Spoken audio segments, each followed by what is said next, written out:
Good morning, everyone. We're privileged to have two people that you'll know well, Thomas and Jamie, and of course, welcome to Dev, who's joined Sky Media a few months ago. So today we are really focusing our chat on the opportunities and challenges from Addressable TV, and it's been a pretty big year, certainly for you guys at Sky this year, with both your deals with Virgin and also with Channel 4, and also now reaching 40% of households. Jamie, do you want to sort of talk about what we've seen in 2019 and how that sets us up? Yeah, I think 2019 has been, I guess, what I describe as a breakthrough year. A breakthrough year in terms of scale, in terms of establishing addressable as a viable proposition, proving the efficacy of addressable, both in terms of growing the market, building on campaign KPIs, but also in terms of a commercial success for business. And when I look at 2019, the testament of going live on Virgin, signing Channel 4 and the BBC, let's not forget, who are going to be using AdSmart technology to target their promotions. I really sense this feeling of momentum growing and building. Effectively, you're reaching an increasing proportion of TV households now. You're actually very significant in that. Yeah, there are two axes in the way that we think about the world. There's household growth, if you like, the number of households we reach, and you rightly point out we're just over 40% today.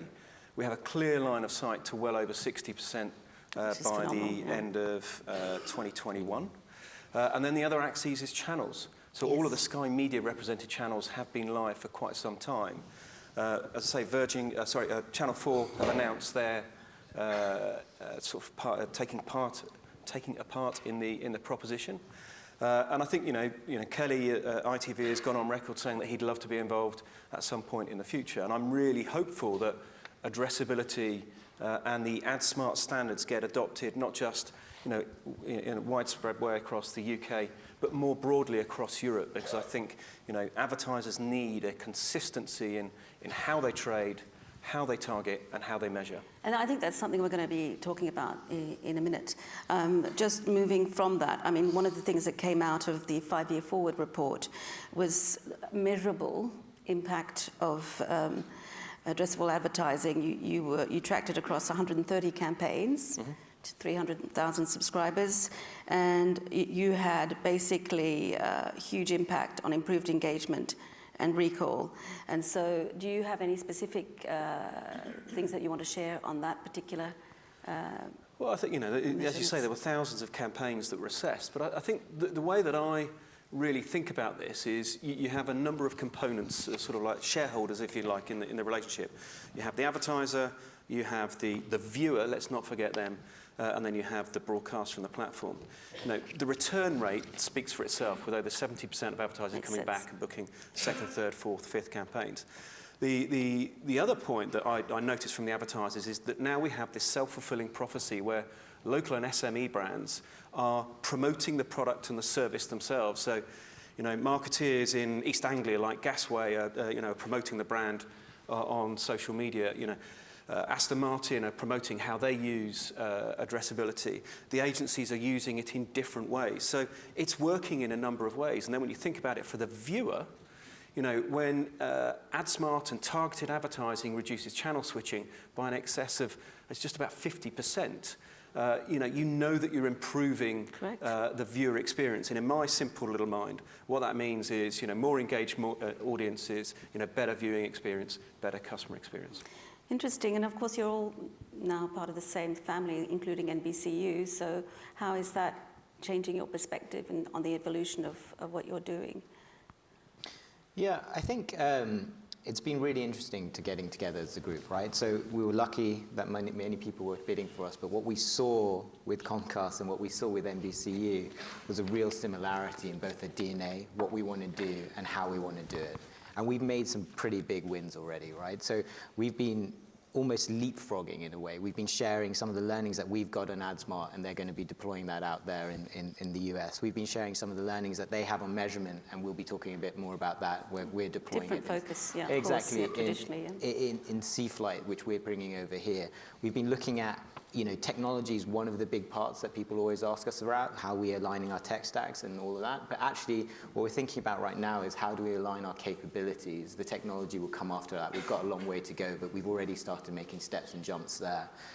Around that, again, the contextual solution is something that we'll be pulling out here in the UK. So there's a lot of things that we've been doing, a lot of shared thinking, shared alignment, and a deeper kind of relationship, including with our friends over here at FreeWheel, right? So now we're part of the same family.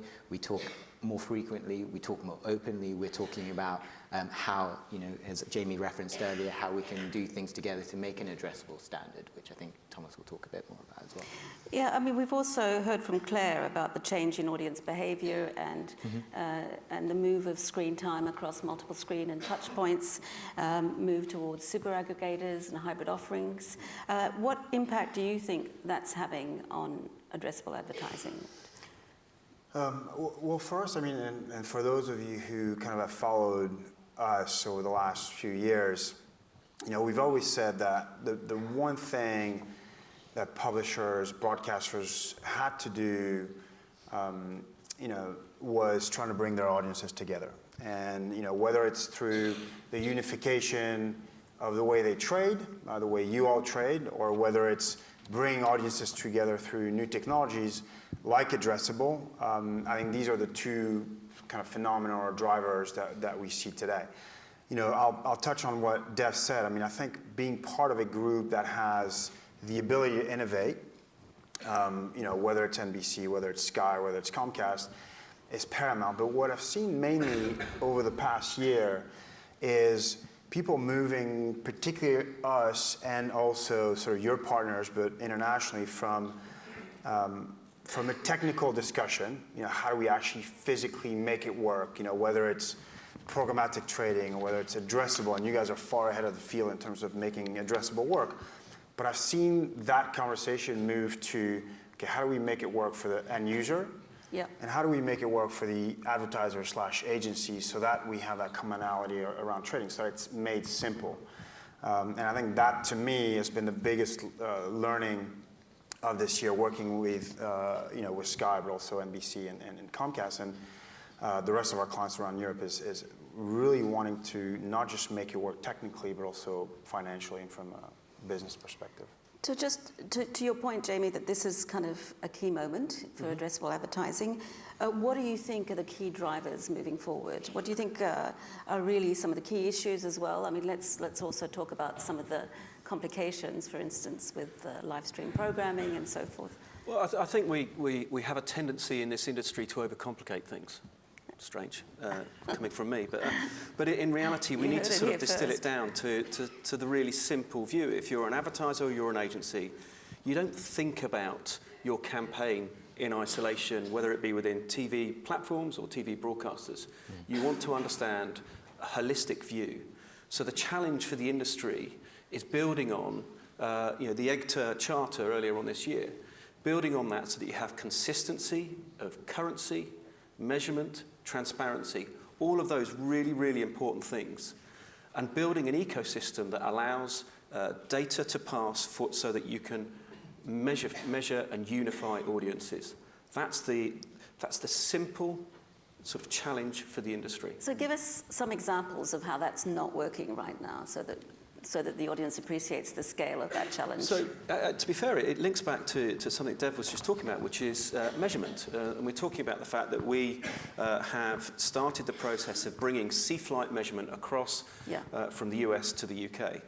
What does that mean? At the moment, we serve our campaigns across linear and broadcaster VOD in isolation, and we measure them in isolation.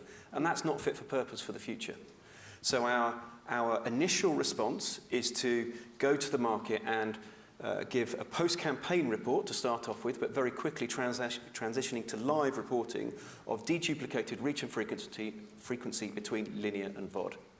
That is a major step forward with that methodology provided by a independent third party the data processing moving out of Sky and our associated technologies into a third party, so that it is independent, it is audited and verified, and it can be trusted. And as an industry, we need to move in that direction on all fronts, not just on measurement. And I guess that's complicated even more when you go outside a single jurisdiction. You start to deal with other systems and other territories. Yeah, I mean, let's not forget that Sky has the undeniable advantage of being both a platform and a sales house or a partner, a media partner. When we see what in France, of course, and with the largest being pushed right now, but the main thing is, how do you interact between, who owns the end user's kind of access and the last mile, and the audience, and that sort of exchange of value needs to be fully comprehended and actually mastered from an economic standpoint, not just a technical. That's been solved more or less from around Europe, but understanding how that gets passed and who gets to trade on what basis is going to be paramount over the next next year. I think that's a very significant point you've just made. I mean, who owns the customer, and what's the value exchange there? So, for instance, when you were doing your deal with Channel 4 or others, how do you deal with that in a negotiation? Is that something that is part of a commercial negotiation, or do you need to agree a standard framework for that? Or? Well, I think it's a standard framework to start off with, because in that example, Channel 4 are adopting the AdSmart technology and framework and approach, currency, etc. But there are two customers we're talking about here. We have the customer, which is the advertiser and the agency, and there is the customer, which is the viewer. As a pay TV platform, we have to, above all else, protect the customer experience, the viewer experience. But as a public service broadcaster and a commercial entity, Channel 4 want to protect their relationship with their agencies and advertisers. Exactly. So we've had to tread that path very, very carefully. But I think we found a successful outcome. We found a way where both parties can benefit, where the viewer is protected, and where we can collaborate for the good of the industry. And you've mentioned EGTA, just for everyone's benefit. The EGTA is a global TV group, just agreed in October this year, 42 countries, 155 members on standards for measurability, accountability and transparency. Presumably there are some barriers to actual implementation, but it's a very good first step in having a common framework in which to work. Do you want to tell us a little bit more about that framework? The EGTA team have worked tirelessly to create this single view rather than having multiple disparate approaches. And it started relatively light. In terms of measurement, a standard of a minimum sort of charge of 75% view through before you charge for impression, but with an ambition to grow to 100, to increase that to 100. A consistent approach to how you process data and transparency. That's absolutely critical. That's one of the biggest A commitment to move issues, in that direction. And then in terms of audiences, some key demographics that broadcasters and platforms will trade against, with an ambition to move on. Now, I think, I would see this as a relatively sort of light first step, but it's something that moves us in the right direction, and it gives us an opportunity, whereas you compare it to many other media where it is the Wild West, and there's all sorts of things going on with no independency, no verification. And you have less trust in a proposition, and TV needs to be the flag bearer, the flag waver, whatever that phrase is, to say you can trust in us, and look, we will put our brand behind this, and we will sign up to a charter. And sorry, I think to what you were saying is absolutely correct, Jamie. I hear this conversation every year that TV has to start to compete more and more with the walled gardens. In fact, by creating these sort of 42-country effort, collectively as a collaboration, TV has to become its own walled garden globally, right? In order to provide something that is going to be consistent and generalist across the board, that people understand, that an advertiser or an agency can recognize a global campaign. I mean, I know you guys are doing this across multiple countries, but if we are able to create this kind of framework around addressable and the way that it's traded and it's understood by everybody, in Europe and of course wider than this, I think we go a long way. How much of a challenge are there some of the regulatory initiatives like GDPR and in California that we've seen? How much of a challenge is that to really actually giving effect to the value that you're talking about?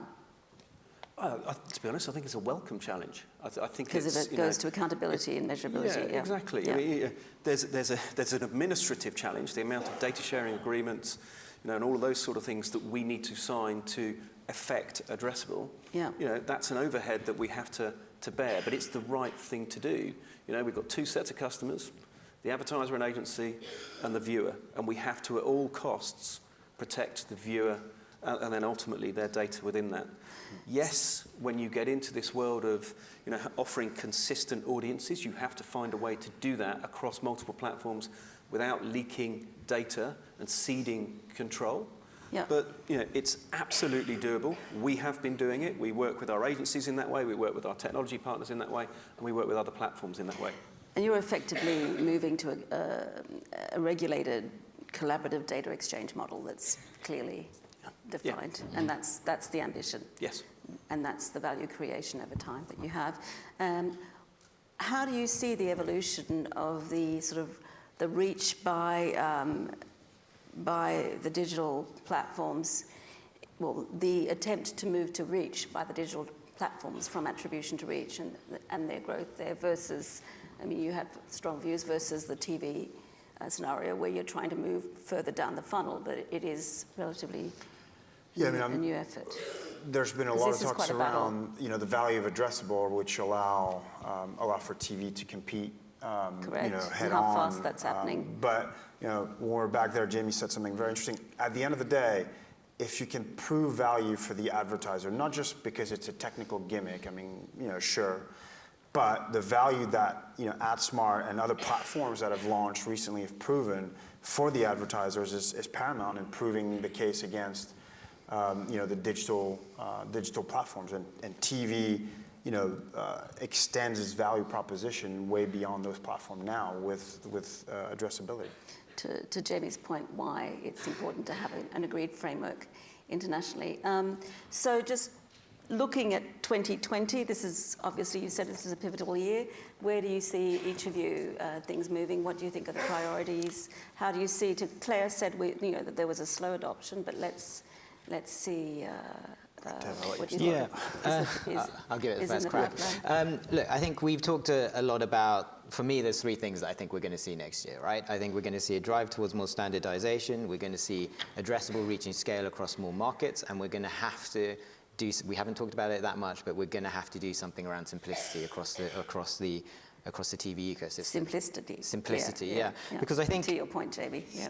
Exactly, and I think, look, if we talk about the standardizations, the data sharing, the commercial agreements, the way that we actually want to operate, what addressable actually means in each of these markets needs to be the same. It needs to be when an advertiser thinks about it, they get it, they understand that. And we're doing quite some strides with that with our global deals and global initiatives across Sky and Comcast. I think when we talk about scale, we've reached scale here in the UK, we've got 40%. In the US, we're at 50%, but we haven't quite got scale across inventory in the US. We're only at sub 15% or so of minutage, and we've still got further to go. As Jamie said, we're going to hit about 60% here. And we think that we're going to start seeing some of those changes out in other countries, France being a great example, where they're going to slowly start coming up.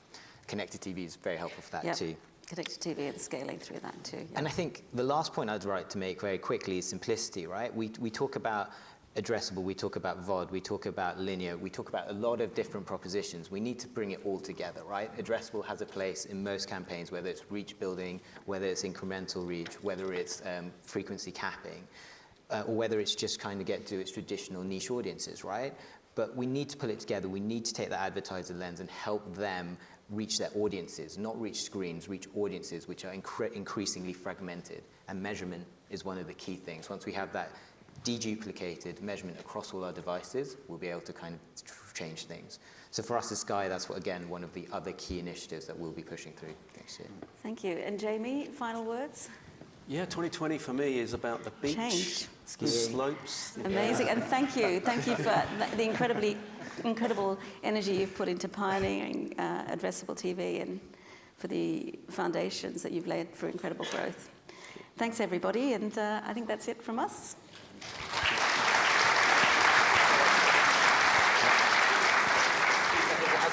As I said earlier, we get a chance to get a free book if you ask a question or come up with some comments. So we've got time for one question. If anyone wants to take one of those books home, they're worth £20.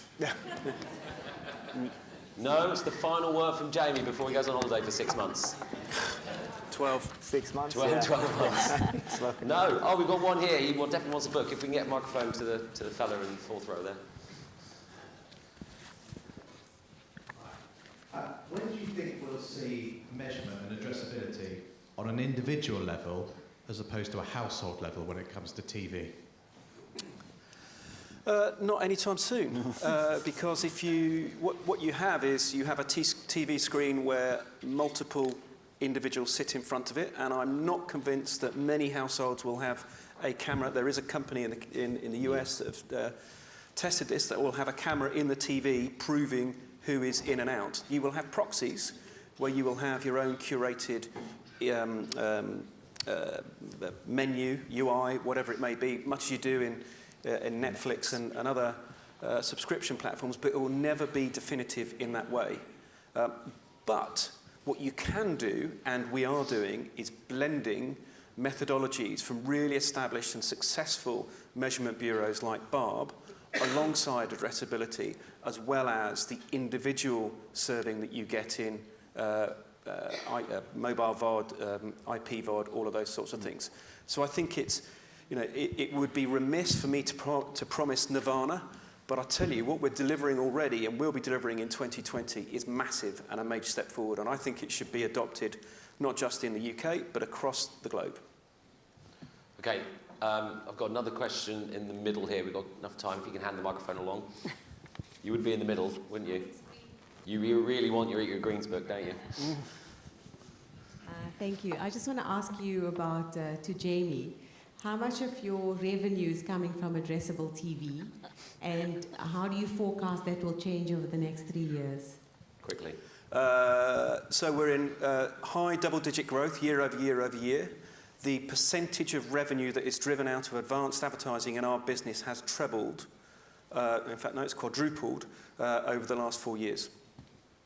So I avoided the specifics and gave you some generals. Classic Jamie West there for you, ladies and gentlemen. Brilliant stuff. Okay, let's give him a round of applause. That was amazing. Thank you, Jamie. Thank you, guys. Thank you, Greg.